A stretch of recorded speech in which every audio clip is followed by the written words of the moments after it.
All right, welcome back, everybody. Combat Chat podcast back for another week.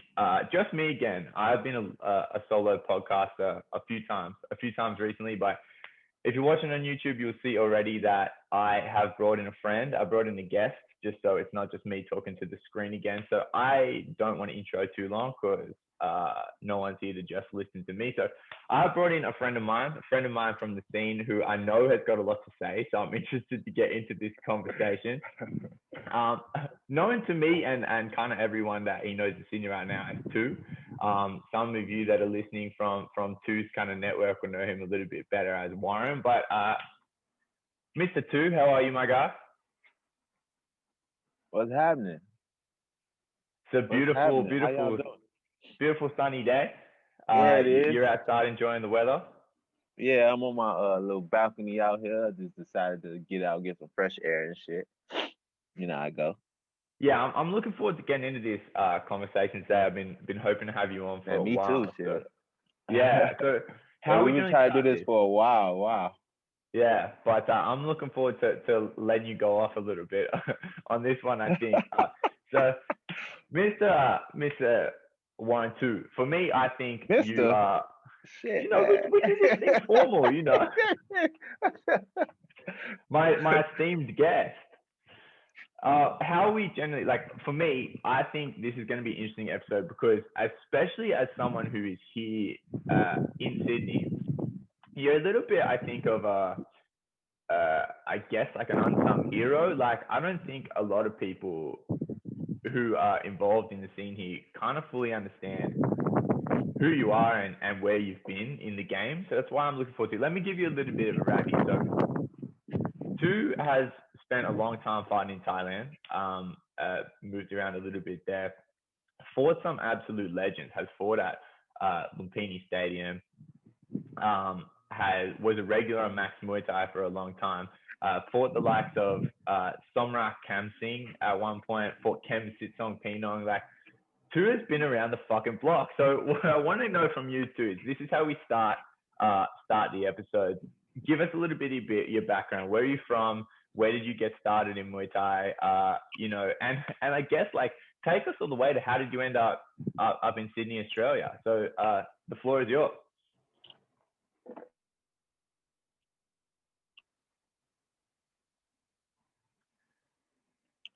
uh, I basically, I'm saying, oh, you want to go back to when I was a grasshopper? Like how Let's it go all all the way started? back. Let's go all the way Let's back to go when you back were to a all grasshopper. right, let's go back when I was a grasshopper. All right. So, you know what I'm saying? Like I ain't choose this life, you know what I'm saying? This life chose me. He did. Yeah. So I remember growing up, man, and in Chicago. I'm from Chicago and you know, Mercy Hospital, that's the hospital I was born in. I'm from the South Side. I was born on a what we call the low end on 29th Street in the Dearborn Projects. You know what I'm saying? So if anybody familiar with Chicago neighborhoods and what's going on, I was born on State Street, and it's another projects down the road from State Street. There's a legendary project called the Ickies. Um, anyway, I was born on 29th Street, and it was gangs there. The older guys, it was called MCs, and they used to always like to make you tough. They'll catch you and like punch you in the legs and put what they call frogs in your legs. And if you don't know what a frog is a motherfucker hit you in the leg and a big ass knot just forms in your leg. Yeah, they just pound your legs, right? So I started getting kind of smart on them, and I'm a grasshopper, so I'm about knee high, but I can punch, man, and them motherfuckers would be off guard, and I'll run up and punch them right in the dick, bang, and take off running. They come and tell my moms, hey, your son, the little motherfucker punched me in the dick. When I catch him, I'm gonna beat his ass. They always say that. They used to beat my legs up, man. And you had to fight every day.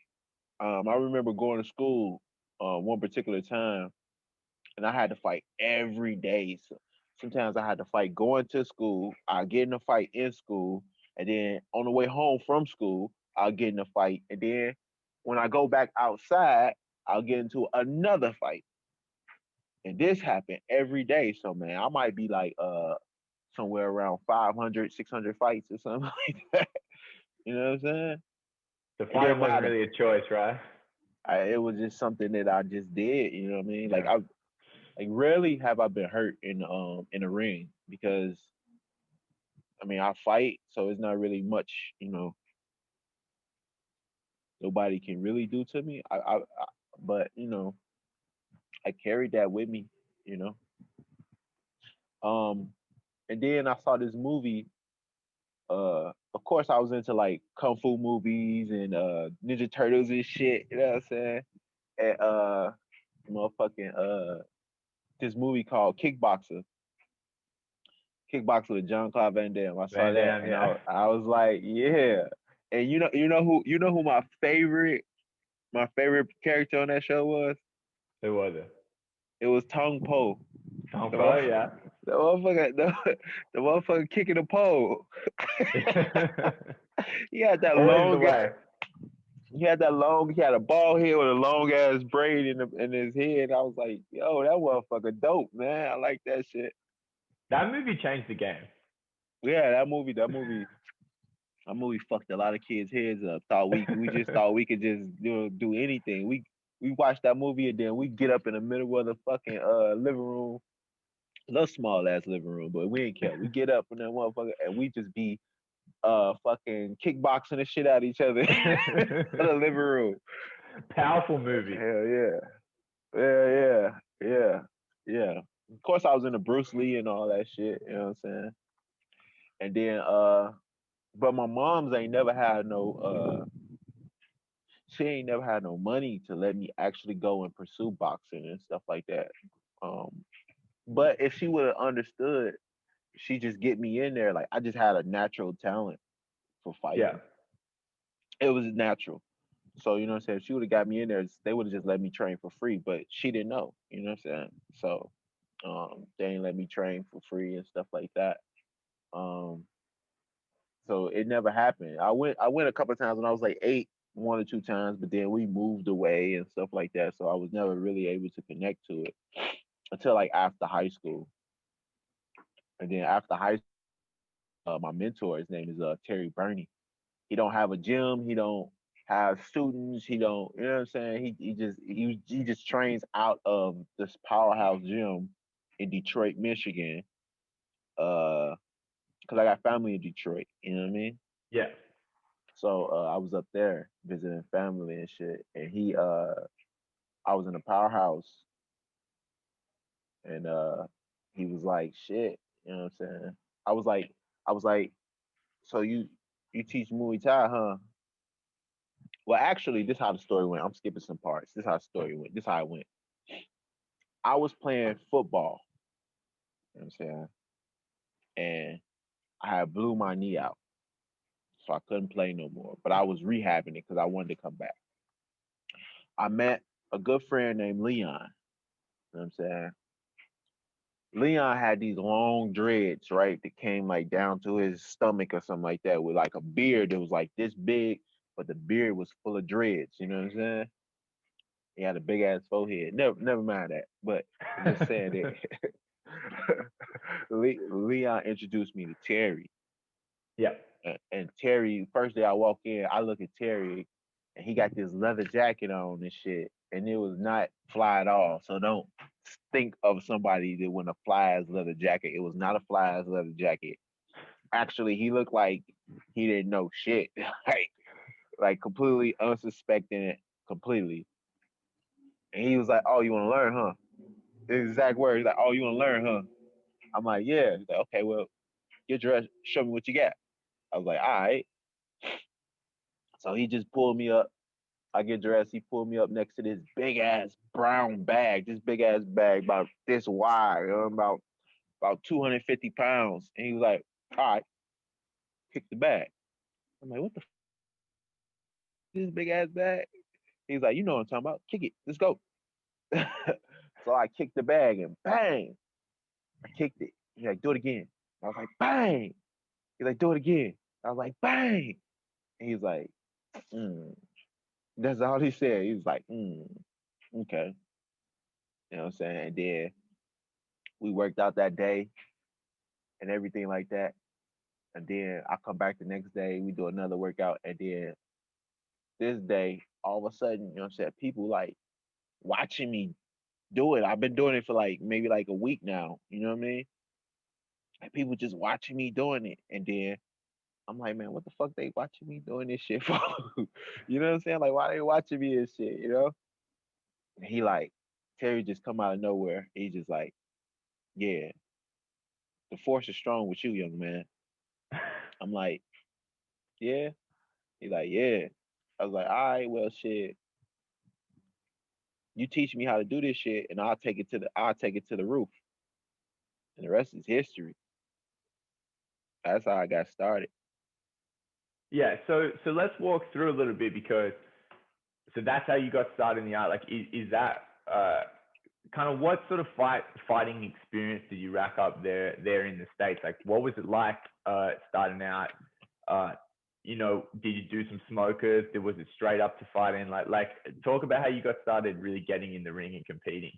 So, so I trained for a whole year before I got in the ring and competed. Like he Yeah. taught me footwork and head movement and like a lot of little slick nuanced shit. Like my way of fighting is like I don't have a way of fighting.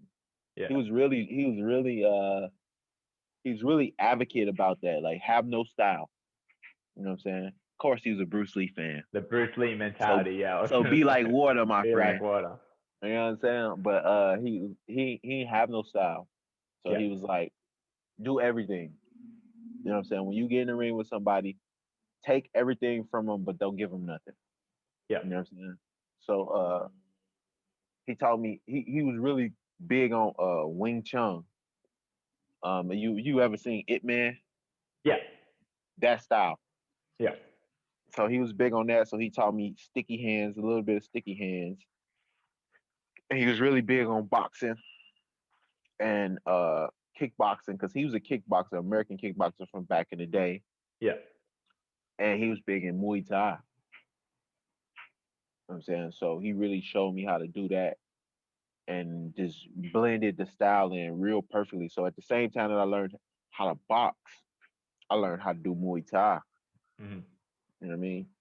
So the same time, it all just cultivated together. He just showed it all to me. I guess I was kind of gifted, so you know what I'm saying. He didn't really have to break down a lot of information. I picked up shit like this, Yeah. you know. So he just always showed me like you gotta have different styles, different way of moving. If you ever watch me fight, like sometimes I'm in a low position, sometimes I'm in a high position, sometimes my hands up high, sometimes my hands down low, sometimes I'm rocking like this, sometimes I'm up on my toes, something like it's just it's always changing. Yeah. Like I've spied you a little bit now over the last couple of years, and yeah, you're never doing the same thing.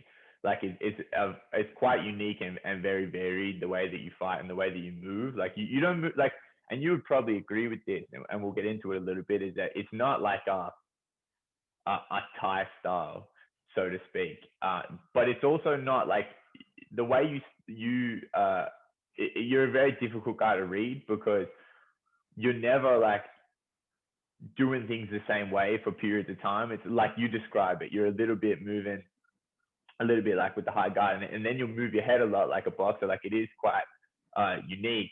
And I guess what I wanted to get into from that is like, do you feel like you were trained in a way that's really different to the way people conventionally train Muay Thai? Oh, absolutely. Yeah, Um, my style got a fucking personality. yeah, So so the way people train and see I'm not Thai, you know what I'm yeah, saying?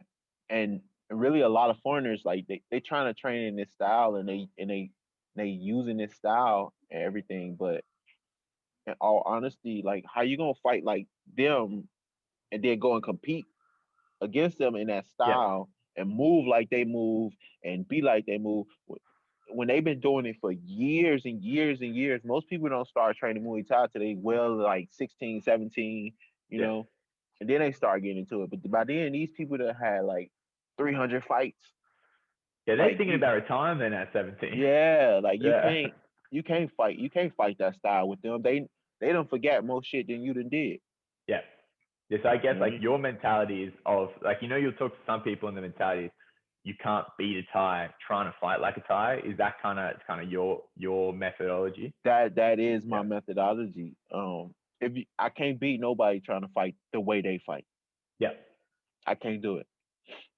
Yeah. So that's an interesting segue as well, because, you talk about not, I actually yeah, had a lot of problems with that in Thailand. Like that's what I was going to ask. Yeah. I knew exactly where you was going. They would want me You to told me. fight that way. Yeah. You know what I'm saying? And sometimes I'll leave Thailand, come back to the States, and then go back to Thailand. And when I come back, I'll be fresh. You know what I'm saying? Yeah. I'll be free. I'll be moving. I'll be, you know what I mean? And then what they'll start doing is they real power hungry. They want power.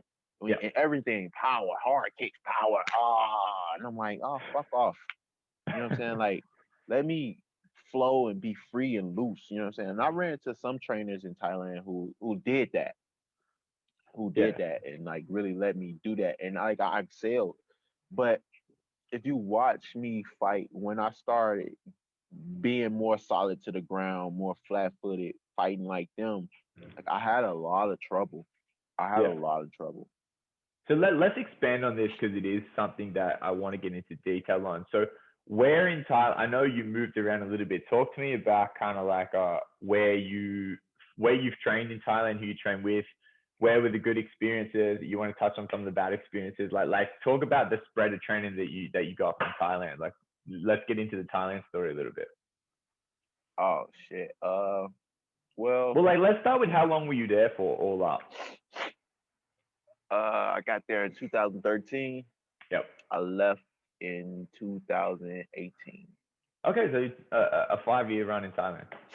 Yeah. Yeah, okay. So talk about like where did you kind of spend the majority of your time there? Which gyms did you train with? The majority of the time that I spent there was in Bangkok. Yeah. Which gym? I trained with Master Toddy.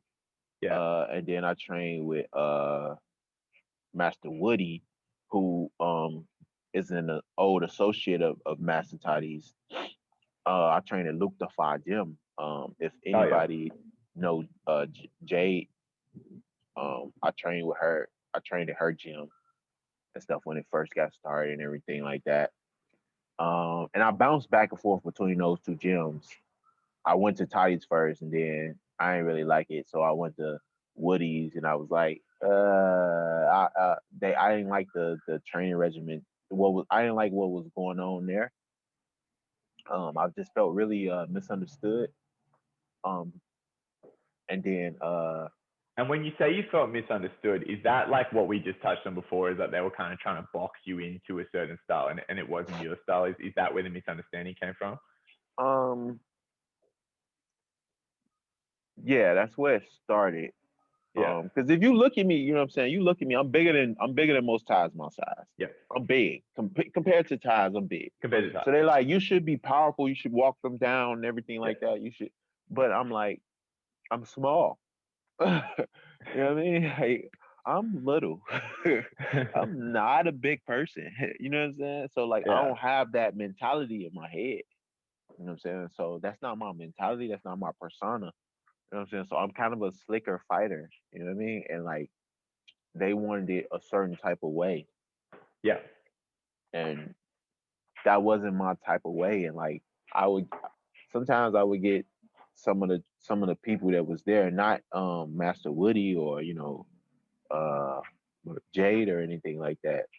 But like some of the ties that was the trainers, they would say, "Oh, you don't got no heart," or "Oh, you don't got this," and I'm like, "What are you talking about? Like, motherfucker, like I'm in a third world country by myself, and whoever you ask me to get in the ring with, I get in the ring with them and I fight." Yeah.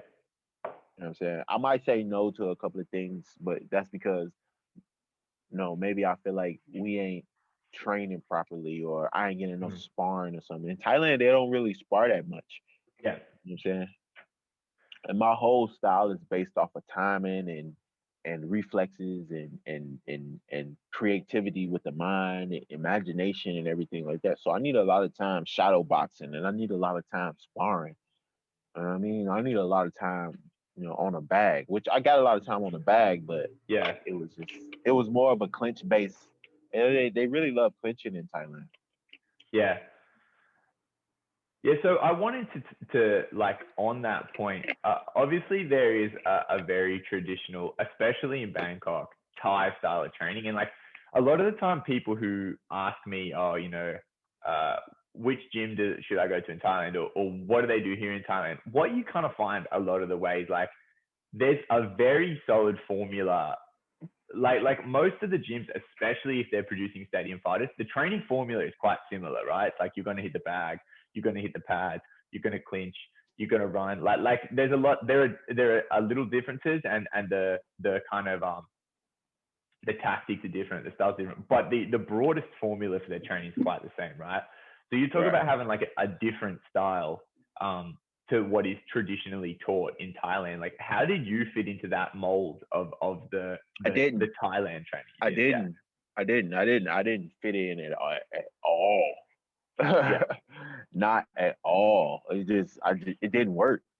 You Yeah. know what I'm saying? Like it didn't work. It didn't work until a few times it worked at some gyms that I went to when I was just on the road fighting on my own, and I ran into some people and they was like, oh, and they just let me flow. They had a Yeah. free flowing, just like a free flowing training style where they just played with me and blah blah blah, blah and I played back and I blah, blah.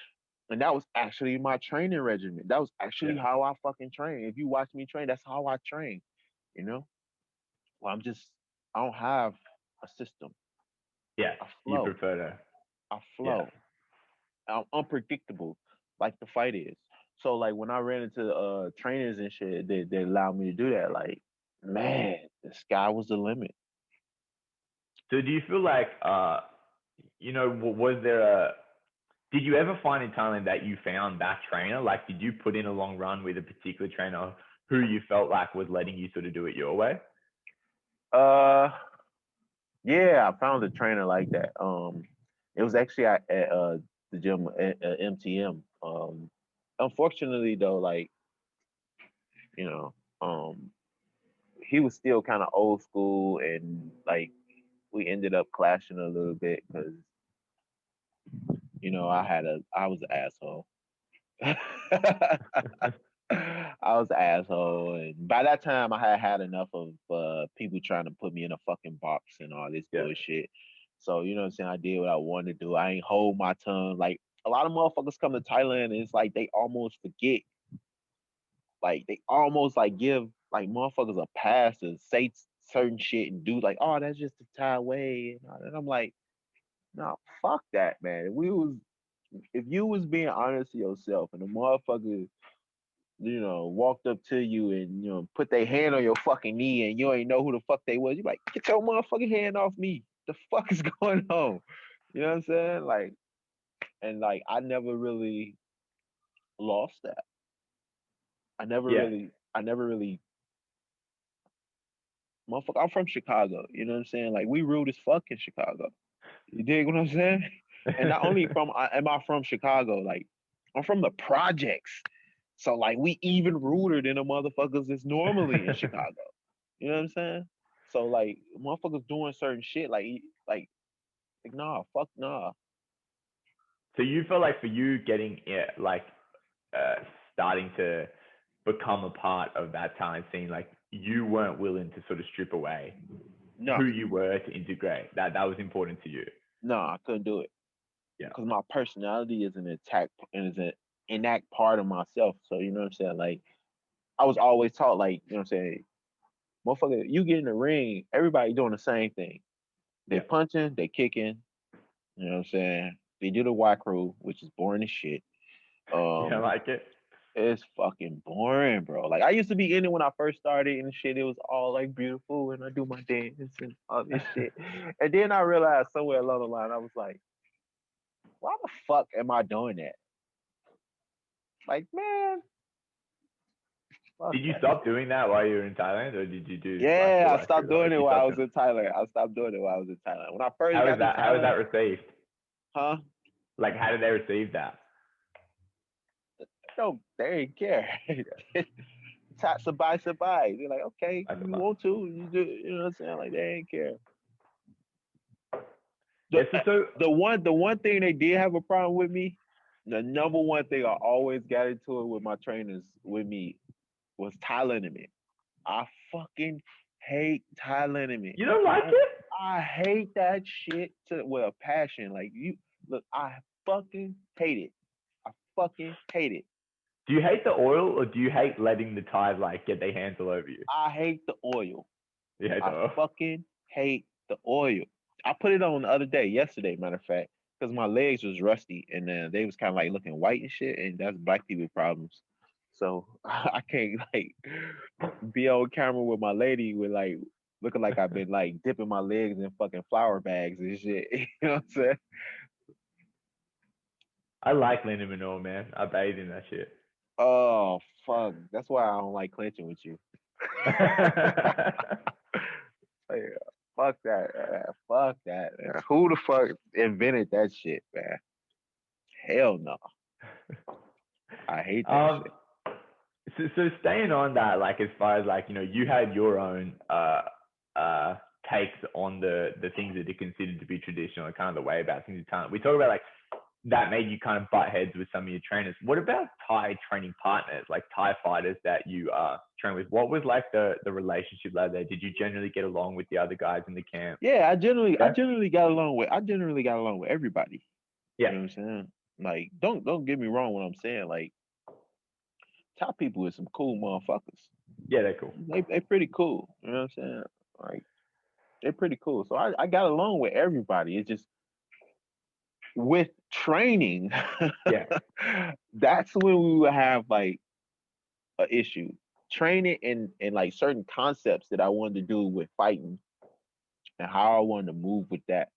So basically, all that whole stint of me being in Thailand was like an amateur career. It was kind of like me just learn because I didn't have time to grow up and learn it. Like I just got thrown in the fire, man. Yeah. You know what I'm saying? And that's what happens to a lot of foreigners. You just get thrown in the fire. Like Yeah. you finna fight Somrak, you finna fight fucking Sanchai, you know what I'm saying? Yeah. Oh, if you think you a fighter, they finna put that shit to the test. You said you a Yeah. fighter? All right, we're gonna put that shit to the test. Go fight him. You're like, all right, cool. He's small. I'll go fight him. This Mhm. motherfucker got 1,000 fights and 100 Yeah. championship belts. Like, he finna beat your ass all day.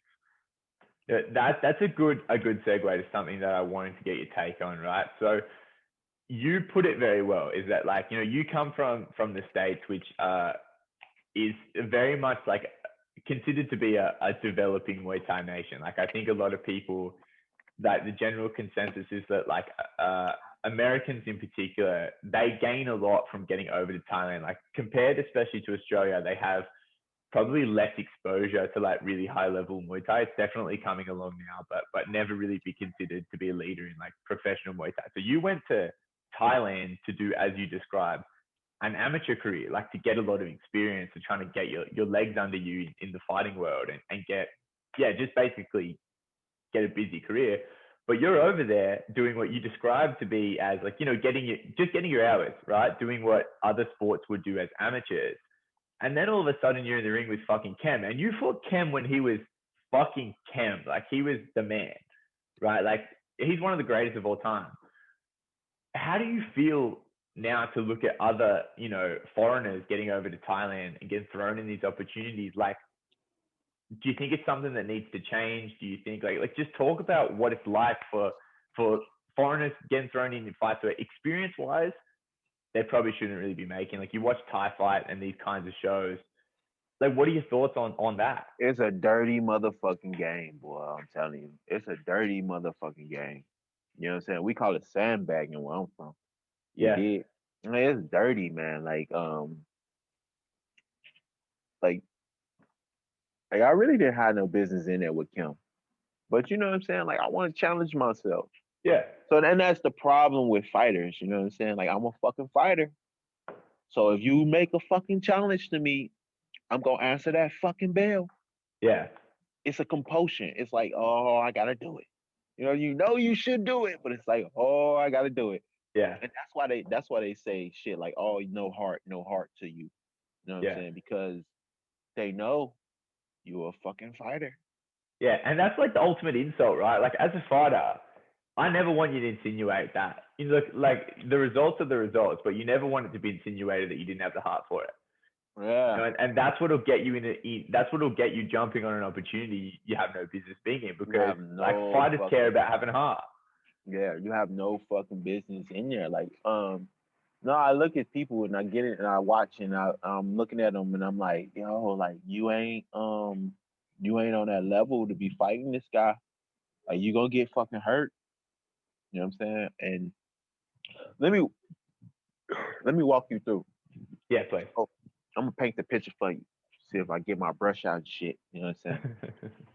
So, um, I'm at Tidy's gym and shit, and they just come up to me and, oh, you got to fight on such and such date. It's for, I think it was for fuck, who was it for? Vigo. What the fuck or promotion was that for? Oh, it don't matter. It was Toyota. That's what I think it was Yeah, for. yeah, yeah. Toyota Revo. It might have been for Toyota. Might have been, Yeah. not sure. Anyway, at this particular time, Kim had took a couple of losses, and he had his he was coming back. He was building back up and shit. Yeah. And I didn't know I was fighting him. You know what I'm saying? So I'm training and shit. And one of the trainers is like, "Oh, you fight on this day." I'm like, "Okay." And at first they're like, "Oh, you fight at 70 kilos." I'm like, "All right, cool." So I'm training, doing all the running shit and everything like that. And I'm getting ready like I'm about to, you in your mind, my trainer always told me, in your mind, train like you about to fight Godzilla. Yeah. And I do. But, but it's a difference. Like when a motherfucker come to you and say, "Oh, you about to fight Mike Tyson." You know what I'm saying? Like you Yeah. already thinking in your head, like, train like I'm about to fight Godzilla. But then motherfucker be like, "It's Mike Tyson." You be like, "Oh, okay." Now I gotta train like I'm finna fight like Mike fucking Tyson. Like Yeah. fuck Godzilla. Like Mike Tyson is scarier than Godzilla. I'm finna fight Mike fucking Tyson. You know what I'm saying? So it's certain shit you gotta prepare for, right? And um, they didn't tell me who I was fighting. So two And weeks that go tends by. to be the case, right? If you're fighting someone like Cam, it's like they'll keep it from you too. Like So, if like it's no Kim is a special fighter. yeah. You know what I'm saying? And like it's no way. Let me put it like this: Yaxon Clyde fought Kim. Yeah. Yaxon Clyde had to train for about 4 weeks in the camp. You know what I'm saying? Nothing but Yeah. training. And this is Yaxon Clyde Fairtex Yeah. to fight and defeat. He beat Kim to fight and defeat Kim. You see what I'm saying? Like Yeah. you just don't rock up and not understand who you fighting and then discover you fighting Kim on this day and think Yeah. you're gonna win. Like, and you better be a special motherfucker. You did. So anyway, I'm getting ready for it. I keep asking the trainer, like, yo, uh, who I'm fighting? Like, oh, I don't know. Oh, I don't know. You know what I'm saying? So Yeah. I get to the weigh in and shit. I'm standing around. I see a lot of familiar faces there. Sing Dom's there. A couple other fighters is there. I think nah, he wasn't there. Nah, I was gonna say Sam A and all them was there, but he wasn't there. He wasn't there. And then I see Kim off in a cut. I'm like, oh shit, it's Kim. Damn, who the motherfucker gotta fight him? So I'm like, all right, I'm cool. I'm sitting around. I'm waiting to be, lined up, matched up. They do the shoulder to shoulder thing and all that shit. Yeah. Then they put you on the scale and shit. So I'm expecting that. And then motherfuckers started disappearing. I'm like, okay. do do do do do. I'm like, okay. And all of a sudden, it's like three motherfuckers left. Me and two other people. One of them is Kim. I'm like, what the fuck is going on? Like, who am I fighting? Because I'm just knowing I'm not fighting Kim. Like, get the fuck out of here. Like, what the fuck I'm fighting him for, right? Boy, so motherfuckers disappear for a while and they come back. Whenever ties disappear for a while and come back, it's never good. it's never good. Like they don't went to discuss some shit and they'll put some shit together. It's never fucking good. Like, okay, what you talking about, Jack? They never So look, disappear and come back to tell you some good news. they never disappear to come back and tell you good news. Anyway, so I come back. They're like, oh, come. I'm like, okay, all right. And I go in the room and they like, Stan, get on the scale. So I get on the scale. And like a couple of days before the weigh-ins, they was like, no, don't worry about weight. When that happens too, it's not good news. Yeah. All this time I've been getting my weight right, and like all of a sudden now I don't worry about the weight. I'm like, okay, all right. So Kim get on the scale. I'm like, I know I ain't fighting Kim, right? He get on the scale. I'm like, oh shit, I'm fighting Kim. So I start getting excited. Like I'm like, oh shit. You know what I'm saying? I'm like, oh shit. Like that, right? And motherfucking I get on the scale. I'm 72 kilos. Kim 72 kilos. I'm like, all right, cool. So uh we weigh in shoulder to shoulder. I'm like, oh shit, I'm fighting Kim Sitsongpeenong, right? So I'm like, okay. So I go back to the gym. Master Tidy come running up. Well, he ain't come running up. He was sitting down. I walk in. He like, yo, like I didn't know you was fighting Kim. And I'm like, it's all like, don't worry. Like I'm like, it's all good. I'm like it's a great opportunity. You know what I'm saying, for me to get in there. If I beat this motherfucker, like, you know what I'm saying. Yeah. So I'm like, okay. Um, and that's what my head was. So next day I get ready to go fight him. And I'm like, yo, I could shock the world, you know what I'm saying? I could do Yeah. this, shock the world and shit. Like I'm not intimidated, nothing. Like I'm ready, you know what I'm saying? And we get in there, and at first we working with Kim and stuff. We start train fighting and stuff. Bell ring, we get in there, and his first move is his jumping spinning kick, like boom, and I kind of like blocked it. I'm like, okay. I'm like, okay. And all right. So I kick back, and then he kicked back, and then we move in, and he like throws his elbow at me. Bang! Hit me with the elbow. As soon as he hit me with the elbow, I hit him back with the elbow. Bang! Like right there. Like when the fight starts, like you can see him level up and I level up. He level up and I level up. He level up and I level up. Like that's how the fight just kept progressing. This is all still the first round. Yeah. I leveled up, he leveled up. I level up, he leveled up. And then in the clinch, um, he throws his knee and like it fucks me. Like bang. I'm like, fuck. And I think it like cracked my rib or something like that, right? And then he like I backs off of him. He catches me with a couple of jabs, but I'm fucked, you know what I'm saying? But I'm hiding it or whatever. And he throws his teeth to my face. Boom, and just plants me on the fucking mat. You know what I'm saying? I'm like, fuck. Like, okay, whatever. So I get up. I'm like, I gotta turn this shit up. So, you know, and the anxiousness and the inexperience of fighting started to come out in this moment. Yeah. Now I'm following him around the ring. He done set me in a trap. Yeah. Then and he do this that step knee where he faked the one coming up and just shoot straight up. It hit me in the exact same spot where he hit me with that fuck my rib. And like it just like I just went down, man. I just Yeah. went down. And I was like, fuck, get your ass up. I'm talking to my, get your ass up. So I go to push to get up. And when I push to get up, like I felt my rib like slide, like, and like, fuck. And it just immediately, I couldn't get up. It was a wrap. So, but I learned a lot from that fight though. Like, I wish we could do it again.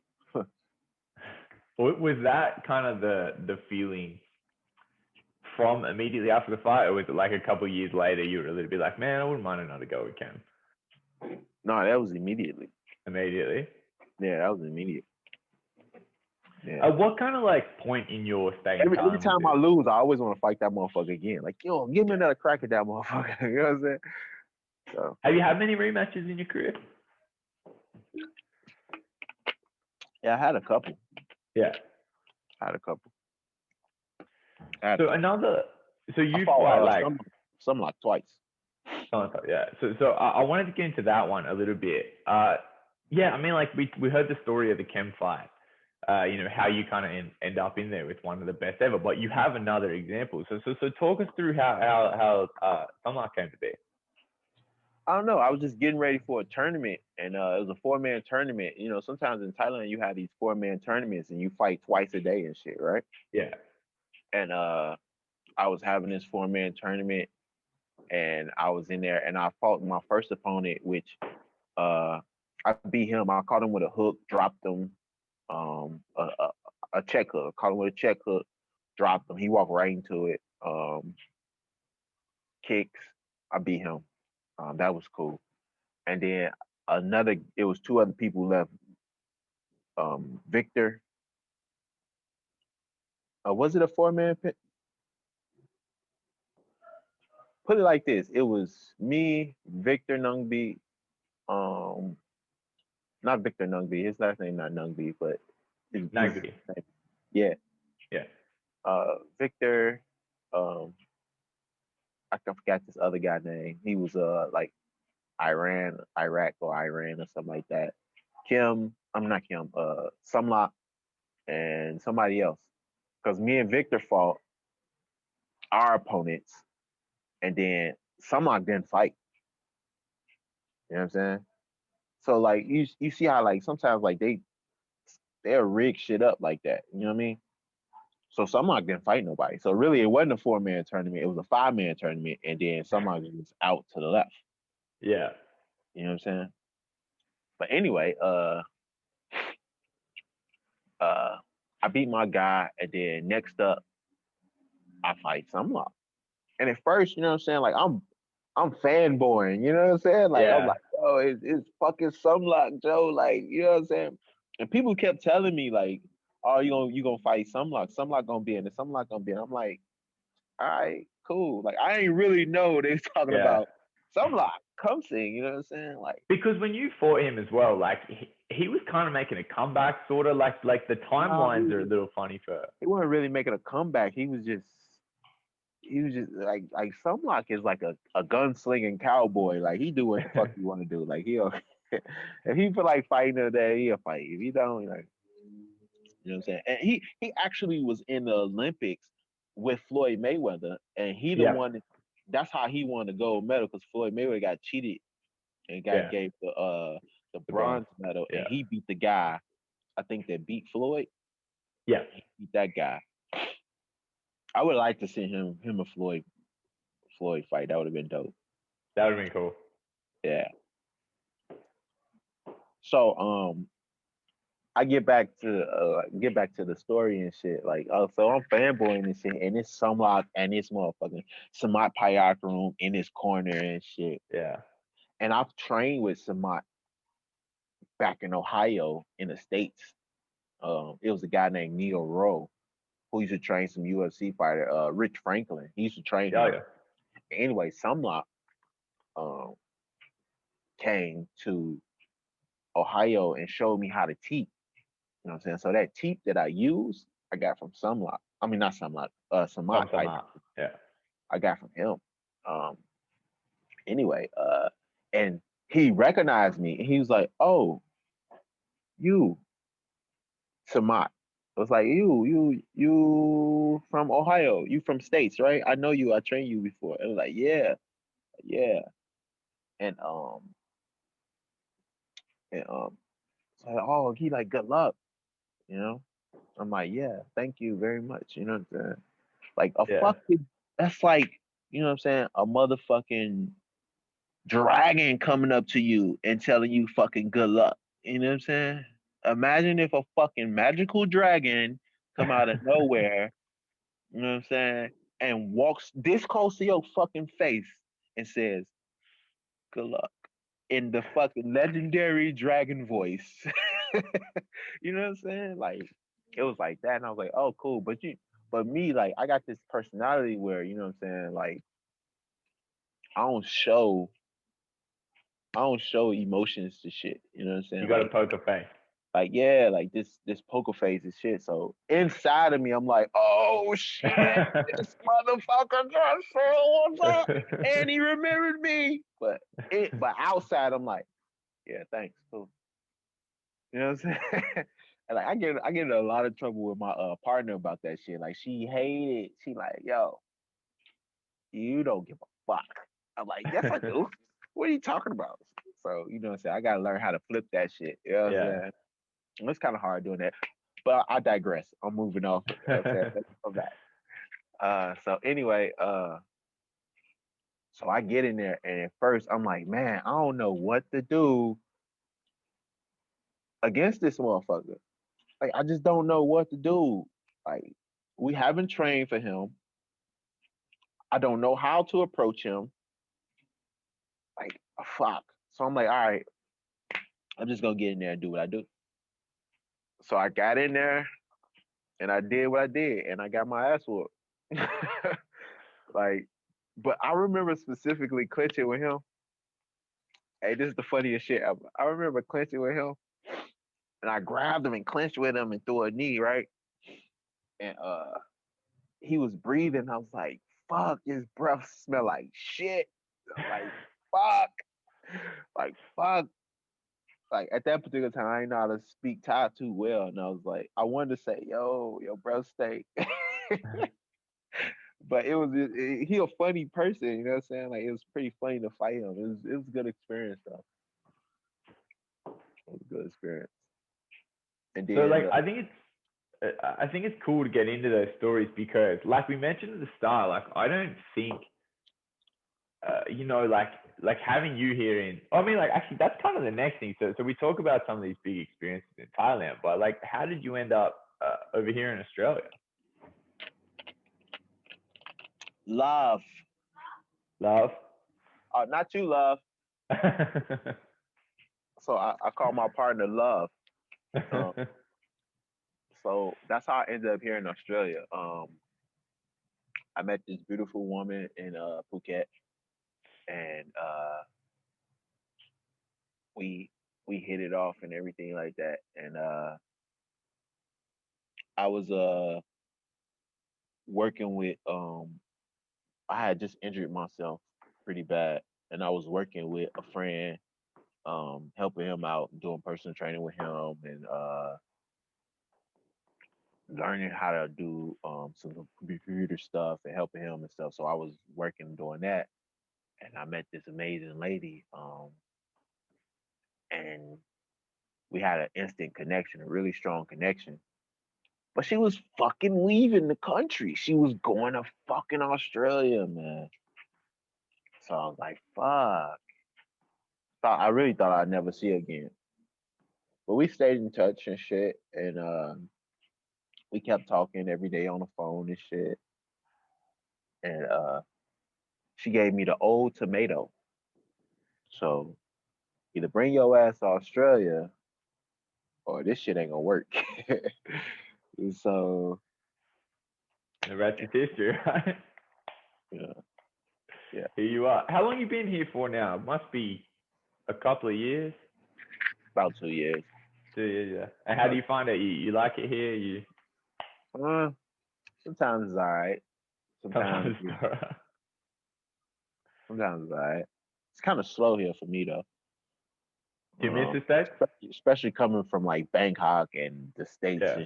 it's kind of slow there.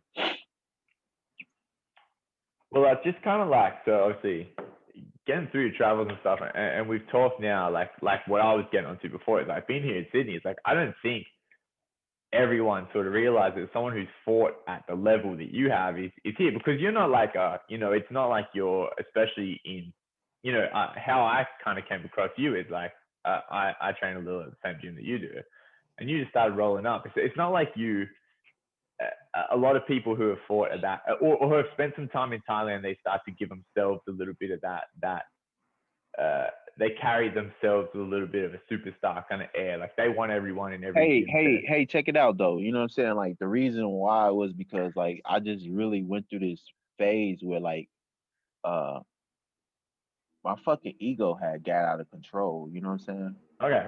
And my persona that I carry in the ring with me just kept going outside the ring. Yeah. And it ultimately destroy relationships and destroy connections and shit. And so I had to like, You had to rein it in a little.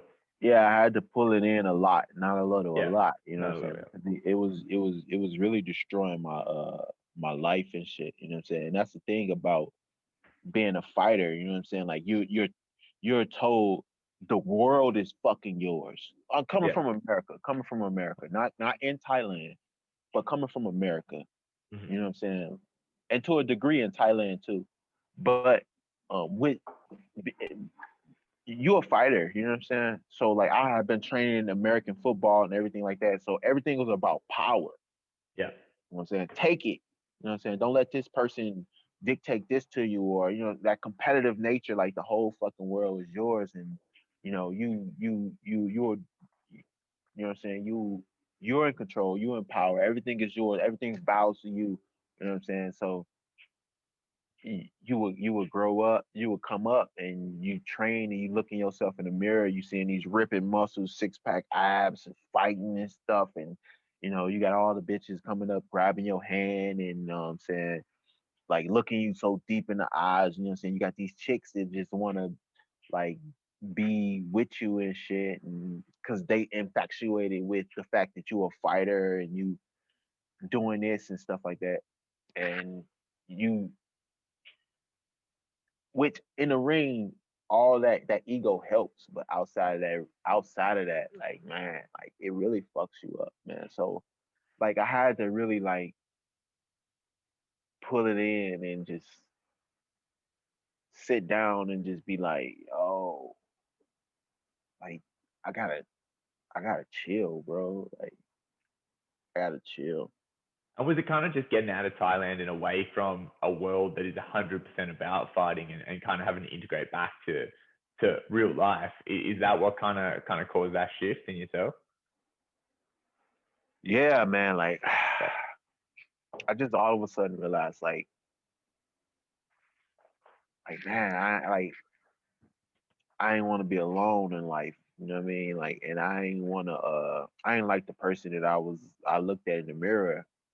I was really unhappy. You know what I'm saying? Yeah. Really unhappy, man. Things weren't going my way. You know what I'm saying? I'm by myself, and I just don't want to be here no more. You know what I'm saying? Like, I was lost. You know what I'm saying? That happens to fighters, man. Yeah, for real. You get lost, and you your illusion of yourself dissolves. And And I guess for you, once the illusion of myself dissolved, I looked in the mirror and I was like, oh, you ugly. So I had to change. and I guess for yourself as well, like the injury would have had a role in that, because when I met you, you were training a little bit, but you had an injury that was, stopping you from that. You couldn't train like you wanted, and competing was not really going to be an option. So I guess like when you live in that fighter's kind of ego, and then all of a sudden you can't fight, there is that little place of like, what else do I have? Was that kind of part of it for you as well? Yeah. Yeah, but I had like, I got a strong mental mentality. Yeah. And I was able to just take at the bare minimum, I had given up on everything, and at the bare minimum, I just will always just take another step, and it literally had to come down to that because it got pretty dark at some points. You know what I'm saying? But I want to ask you, like, you know what I'm saying, what you think about the ego? As far as like the the ego that it Like, takes why do you to have like. what do you have? Why do you have an ego? Like, what's the purpose of it? Like, why do you why is it such a taboo thing? And why, like, people like, oh, I want to destroy it, but at the same time, like, motherfucker, your ego gets you certain things. You know what I'm saying? Like No, what you yeah. think? I think in like the ego, this is something I think about a lot, right? I think it's something that as people, like, how can I put this in a way that makes any sense, right? I think ego, it's it's a form of energy, right? It's a form of mental, maybe even psychological energy, and it's up to you whether you point that towards something or you let it take the reins, right? And I think somebody who lets the ego take the reins is no longer themselves. They are, like, a representation of that ego, and it will, if you let the ego take hold, you're just going to go, it's gonna lead you to pursue selfish desires. It's going to leave you to not really think about anything but elevating a certain status. And I think if you don't choose where the ego, so as a fighter, you mentioned it yourself, it's important as a fighter, because if you direct that and ego is a part of fighting, everyone in a different way. Like, if you can use that kind of like to really project who you want to be in the ring, and kind of put all that So focus in. what do your ego tell you? Oh, I mean, I think it's two sides to this, right? Like, I think you've got to be that place where, like, there's a bit of ego to when you get in the ring, you got to want to be there.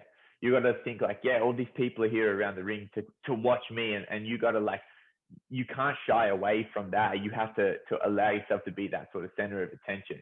But if you let the ego, your ego will tell you you're better than you are as well. You know what I mean? Like, if you get it, you can't bring the ego to the gym, because the But ego might but in the gym is where you develop the ego.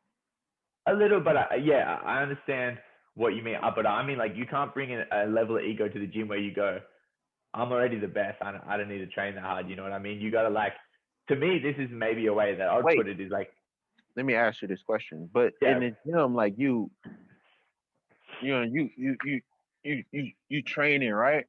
yeah, And you working with this person, you know what I'm saying? And they tear your ego down, right? yeah, They completely dissolve it because you might get your ass whooped, you know what I'm saying? yeah. But then, you keep what makes you keep coming back? Most I motherfuckers, they get their ass whooped, they don't come back. So it's somewhere in there where, for me, I'm gonna say me, like, my ego is just like, oh, you got your ass whooped today. You gonna get your ass whooped tomorrow too? Huh? What you gonna do? How you gonna fix that? How you gonna change that? You just gonna let them whoop your ass? You just gonna let them embarrass you like that? mm, Huh? What you gonna do? What the fuck is you gonna do? You know what I'm saying? And then what I end up doing is whatever that person did to me got a better advantage of me. I mentally train it in my mind over and over and over and over and over and over and over and over and over again. You see what I'm saying? And yeah, then I see what you're come back saying. again, and I'm like, okay, you won't get this on me because my ego done said that. You'll take that shit away from that motherfucker. He embarrassing you in front of everybody, and that makes me get up and go train, get up and go Yeah, run, get up and go do this, and come back and fix that. You know what I'm saying? So, like, and how do you? yeah, I think it's a balancing act, right? And I guess maybe if you're using it positively, it's like the correct use of the ego is the ego lets you understand who you can be.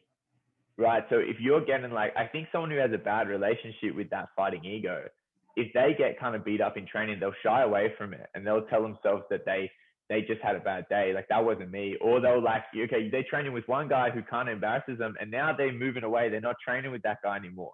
But someone who has, because they'll just keep things comfortable because that's their relationship with their ego, is they just have to have a good day every day.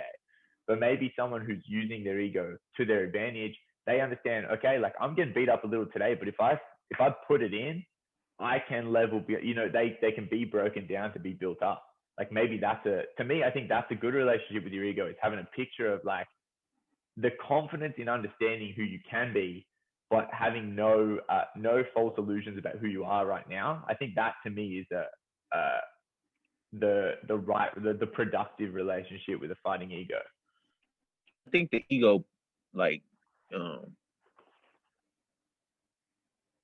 creates this image of yourself. Like, you ever played those games where it goes level 1 and you got like this little stick, and then it goes level 500 and you got like this golden armor and shit, and you got this fucking like metallic sword to shoot lasers out of it and shit. You like, oh, that motherfucker right there is cool. You know what I'm saying? And like, that's what my ego does. Yeah. It creates this image, and then I aspire to that image. I start putting that armor on. I start doing this. You know what I'm saying? Yeah. And I think that's like anything that keeps you moving towards a goal, that's something that's positive to have a relationship with. But I think anything where like that allows you to block out any kind of self-criticism and block out anything, and it's forcing you to just like, I think any time like you're maybe listening to my ego criticized the fuck out. Yeah, I know. Yeah, that's what I mean. Like, but what I would call, it's so brutal. It's so evil. Yeah. But that's productive to growth, right? I think where we talk about the ego is kind of like you say, it's a taboo word. I think where it's a problem is if your ego is not, it's overpowering like common sense. Like it's not letting you be gripping where your weaknesses are. It's forcing you to kind of elevate yourself rather than kind of like letting it kind of break you down a little bit. Because I think that's anything that really kind of forces you to take a look at yourself and go like, this is where I need to get better. That's what's going to help you as a fighter, not something that, Yeah, that's cool. But I think like, I don't know, like it's weird. Like it breaks you down. I mean, it builds you up, but then at the same time, like it destroys you too. You know what I mean? Like, you think you hot shit, huh? You think you hot shit? Hey, that motherfucker over there way better than you, motherfucker. Yeah. You know what I'm saying? You ain't shit. You know you ain't shit. You see what I'm saying? Yeah. So like you get that shit to come up in you and everything like that, and like the more you get that, the more you want to prove to your ego that you a fucking liar. Yeah. Like, I'm gonna show. Oh, you're a fucking liar. I'm gonna show you. Like you get this like one-upmanship like play where you just want to always one up your ego and just be like, no, you fucking wrong, or you fucking wrong, and you end up strutting like you a prize fucking peacock bird or some shit, and then you know what I'm saying, when in actuality like you delusional. Yeah. You know? Like in a ring it works, but outside the ring it don't really work too well. Yeah, absolutely. So I just want to change gears slightly here because there was a little bit more I wanted to touch on with you. Yeah. So come back to like, and it ties into kind of what you're saying, right? This idea of like relationship with ego and things like that. But I want to get to because you would probably talk to, like, you probably have people coming to you for advice about, a lot of foreign fighters, they want to move to Thailand and they want to do the live the dream thing, right? Which is something that you've done, and you've maybe seen the not so good side of it in a lot of ways, like the things outside of the story everybody tells. I guess for your own sake, like you went over there and you had to deal with things like getting thrown in with Cam and Somrak, and if you were looking at yourself back then, and you're coming up, what would you go like? do you recommend young fighters to do what you did? Is it something that if you had your time again, you would do it? Like, because especially for someone like you that, you had your own kind of, you sort of butted heads with the Thai way in a lot of ways. Like, what's your thoughts on that looking back on it now? It was a lot of things I could have did differently. Uh, uh, a lot of things looking back on it. If I was like advising like a young fighter that's coming up or some shit like that, I would tell them, because at first, I tried to like legitly like be respectful of the Thai culture and legitly be immersed in the Thai way and everything like what everybody else did. Like I gave it a shot. Yeah. I want to, like, I'm in a new land. I want to respect they land and everything. But at some point, it got to be where it was like I'm losing who I am. Yeah. You know what I'm saying? And I was like, I can't keep doing this. And that's when like I started having a bit more clashes and stuff like that.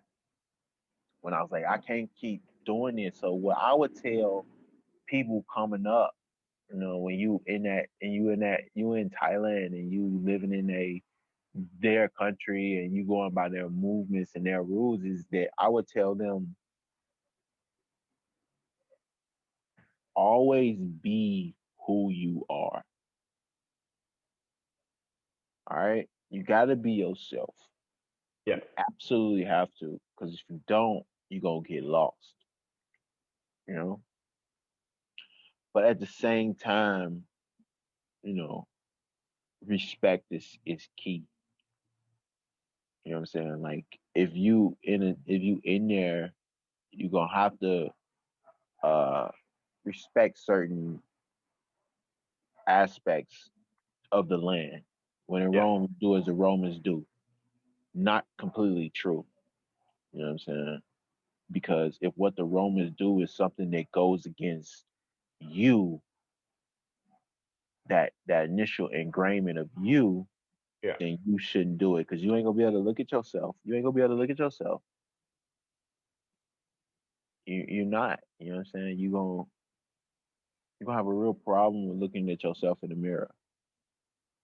So you need to be solid and you need to be yourself.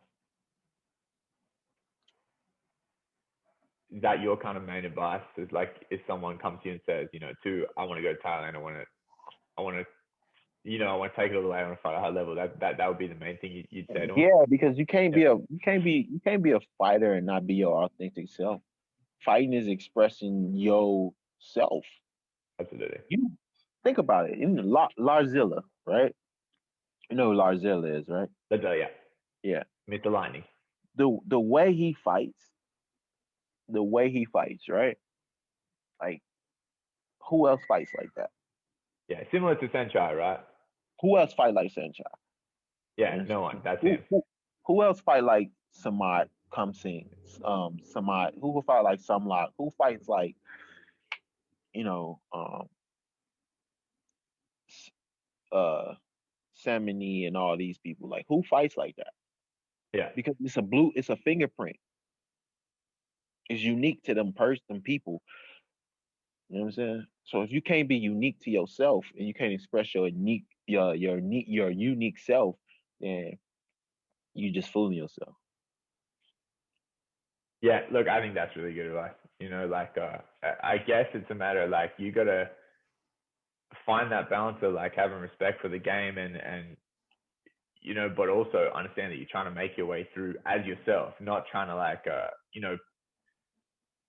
paint, like not trying to just make yourself fit, trying Right, to just like fit as you are. right. Because one size don't fit all. Absolutely. Yeah, that's. I mean, I feel like that's good advice. Like, for life as well, right?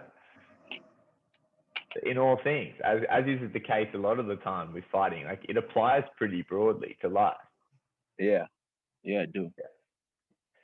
Another thing that I wanted to get into is, so this is probably the last thing I want to cover with you because I know you got a lot of, you got some hot takes on this one. So you're in Australia now. You're probably looking at fighting again. You'd like to fight again, I believe. That's No, true. Confirm. Yeah, don't know, but it's always kind of on your mind, right? I don't know. But yeah, I want to talk a little bit about like, so when you went to Thailand, you fought at a really high level, but as is the case a lot of the time, it's not like fighting at a really high level in any other professional sport, because to really make the way in Thailand, you kind of got to go dark, like it's not like you're getting a lot of coverage, a lot of exposure, a lot of like, it's not like anyone, when you fight these elite Thais, it's kind of just like you're just thrown in. It's not like you're really in this like massive stage. It's like it's a sport that in a lot of ways, the financial rewards are not high. Right. And I want to talk to you about now looking at the state of Muay Thai the world over in Western countries and things like Right. that. What do you think we need to do differently to market Muay Thai to really get these fighters some exposure and kind of put the sport on the map a little bit better? Man, I'm so glad you brought this shit up, man. Like, this is the most annoying thing with me with Muay Thai. Like, Yeah. it's this bullshit, man. Like, you got fighters, like, and it's up to the fighter. You see what I'm saying? Like, the fighters need to make a stand. Like, any changes is gonna happen in the sport need to come from the fighter. You know what I'm saying? Because every time I step in this fucking ring, every time I step between the ropes, I just signed a contract saying that I understand and I agree that my life is on the line. Yeah. That I could die in here. Hey, look, I don't care if you fighting the worst fucking Muay Thai fighter in the world. He can fucking slip and fall, and you land and you trip to and you land on his fucking knee right in your fucking throat, and you a dead man or a woman. You see what I'm saying? A freak punch thrown. Yeah, get off me, bitch. You know what I'm saying? And Yeah. boom, your eye goes out. I know somebody that got kicked with a spinning heel kick to the eye right here, and his fucking eye shot out his fucking head. Or did it explode? I wasn't there when it happened, but I think it exploded in his fucking head. Like, like this shit is real, man. Yeah. This shit is real, man. So you gotta get compensated. You know what I'm saying? Like, I think fighters need to really start focusing on their personality, because it's not 100% the promoters. You know what I'm saying? It's not 100% the promoters the reason why you're not getting paid. Yeah. You understand? Is you don't got shit to sell. What you It's selling? personal branding, right? Man, it's personal branding. One on one, good old fashioned hustling. Yeah. You know what I'm saying? I come to you, I say, hey, I'll beat your motherfucking ass. You got somebody with some money to say otherwise. I got 100,000 right here to say I'll beat your ass. Can you match that? You know what I'm saying?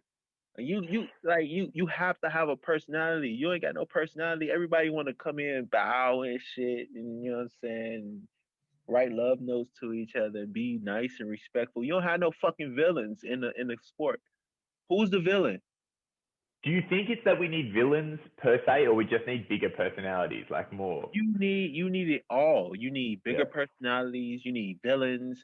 You need weird motherfuckers. You need happy motherfuckers. You need the good old fashioned straight as an arrow type of motherfucker. Like, you need all that shit, because you know why? It's drama.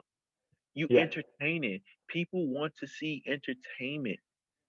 You know what I'm saying? If you coming in here just, you know what I'm saying, I just fight, and I'm a I'm gonna let my actions speak louder than my words. Just shut the fuck up.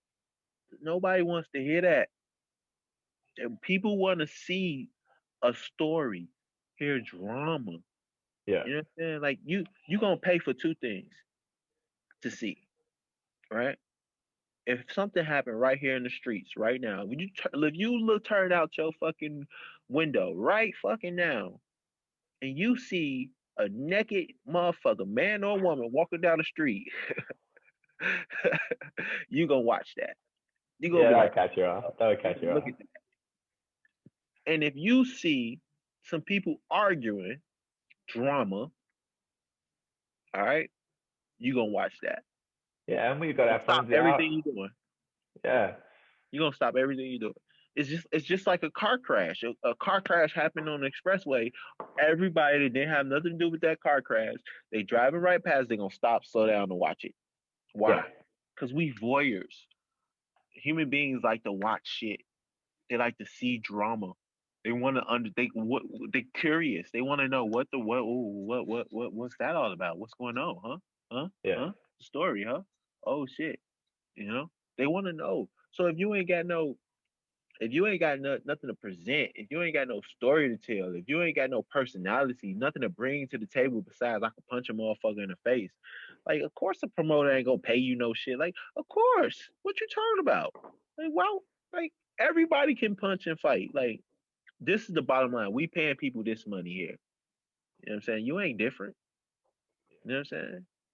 Like I think motherfuckers need to first of all get a fucking personality when you step in the ring, when you get in front of the camera, because you're entertaining people. Yeah. You know, be entertaining. You know what I'm saying? Like that's the name of this game. It's a brutal sport. It's blood sport, but be entertained. Win the Yeah. fucking crowd. You know, that's the Well, first thing.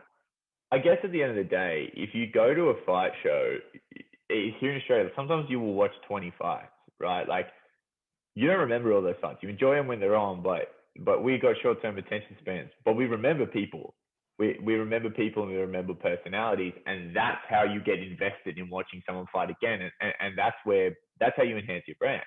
It's Yeah, not entertaining someone in the fight they see. It's making them invest to watch you fight again. Do you agree with right. that? Yeah, man. Like Yeah. you know, like Muhammad Ali, right? Yeah. Now everybody oh Muhammad Ali is such an awesome man, but when he was fighting, let me tell you this. So it was this one lady, you know what I'm saying? This one white lady, right? He's like, this white lady he came up to the lady. He's like, this white lady comes to my show all the time and she at all my shows and she wanna see all my shows. And she was like, and he looked at she was like, no, I'm here because motherfucker, you got a big fucking mouth and I want to see your ass lose. And he was like, well, damn. Well, at least you Yeah. come to my show, goddammit. Win or lose, you come to the seat. So I'm doing something right. Okay, cool. You Yeah. know? And that's the prevailing model, right? You think Floyd Mayweather, you think Conor McGregor, you think name any of these They, like they real cultural personas. People love them, people hate them, but everybody watches. That's the old model of combat sports branding. it gotta be that. It gotta be that. If you wanna make some money and you wanna do this shit the way you wanna do this shit, and we wanna, drive these cars and take care of our families the way we want to, fighters are gonna need to wake up and they're gonna need to understand that you gotta have a motherfucking personality. Yeah, and it ties back to the point you already made, right? About like you got to get into the sport to be you, and you got to like kind of project that. Yeah, Yeah. yeah. But at the same time, now let's switch over to the other side. Mm. You know what I'm saying? These promoters. You know what I'm saying? Like sometimes the promoters will block you because they like, we want you to wear this and we want you to do this. You know what I'm saying? We promoting this brand. You know what I'm saying? Everybody want to take this UFC approach to branding stuff, and it's like and putting everybody under umbrella. Like Yeah. the problem with that is, you know, how fighters are supposed to get sponsorships and shit like that. You know what I'm saying? Like how you do that? Yeah. How you you know, X, Y, and Z, like I put up all this capital for this, and I feel like ain't nobody here to see the promoter. Like, name a promoter that people come to watch. Well, I mean, I guess it's not the promoter in the ring, right? Exactly. It's not, and no disrespect to no promoter. You know what I'm saying? This Yeah, era, we got really good promoters in Australia. Yeah, no disrespect to no but promoter. but I understand your point. Yeah, but ain't nobody coming to see them. You know what I'm saying? Like the commodity is the fighters. You know what I And in mean? that sense, it's got to be a partnership, I guess. It got to be a partnership in these contracts. You know what I'm saying? Like fighters be like, I don't know if they do contracts in Australia because I don't know. Not really.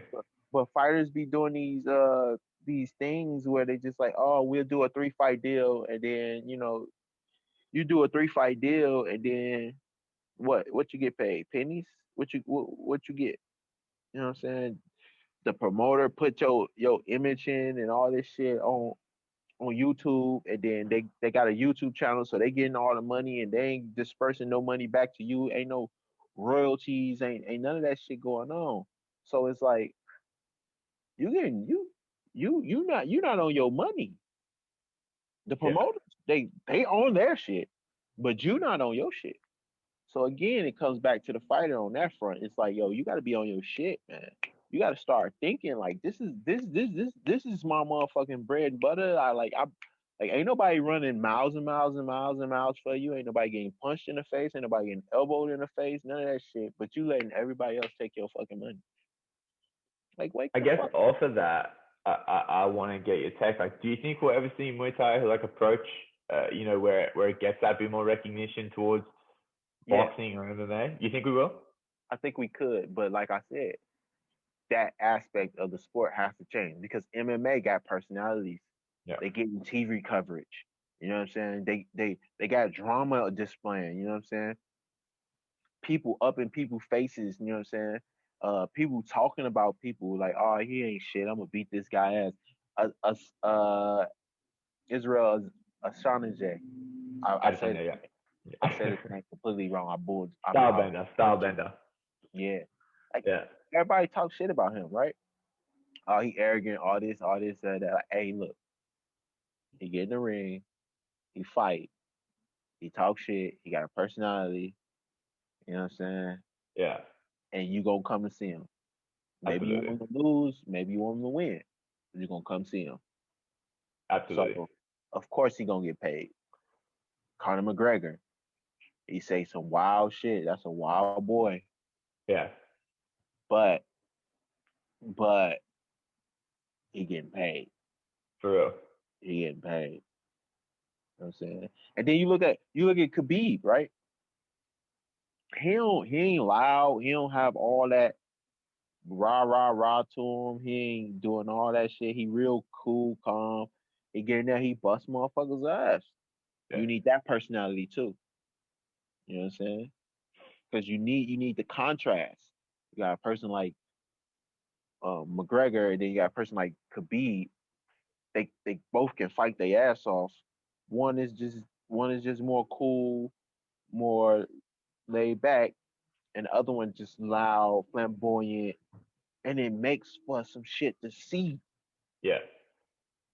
And Like, that's the promotional tool, right? You invest in just showing how different these two people are, and that comes back to that promotional and individual partnership. yeah, yeah. Yeah, I think that's a good point. Hey man, no, I'm glad I got you on and got your takes on a couple of these things. I think and I think it's good to hear your story because you have really been around the block in Muay Thai, and I think you deserve. I'm glad to give you the chance to kind of lay it out. And for me, I'm glad I got to actually hear it because I've heard a lot of your story, just from speaking with you in little bits and pieces. But to kind of lay it out like this is, I'm really glad you came on. I appreciate you doing this with me. I No think doubt. we'll have, Anytime. yeah, I think we'll have you on again. I think you've got a lot to say, and I'm keen to hear more Fuck of with it. me, Hugh. Yeah, I think we'll do this. We'll do this a few more times. I'm Fuck keen, with me, but man. we'll stop ourselves from going all day today. Let's just tell people who listen to this who wanna see a little bit of your journey, where they can find you, social media. Find me on What's Instagram. what's the At, place to keep up? I'm on Instagram. I don't really get on Facebook. Yeah, I don't do Twitter. I got a Twitter, but I don't do it. I ain't been on there yeah. in years.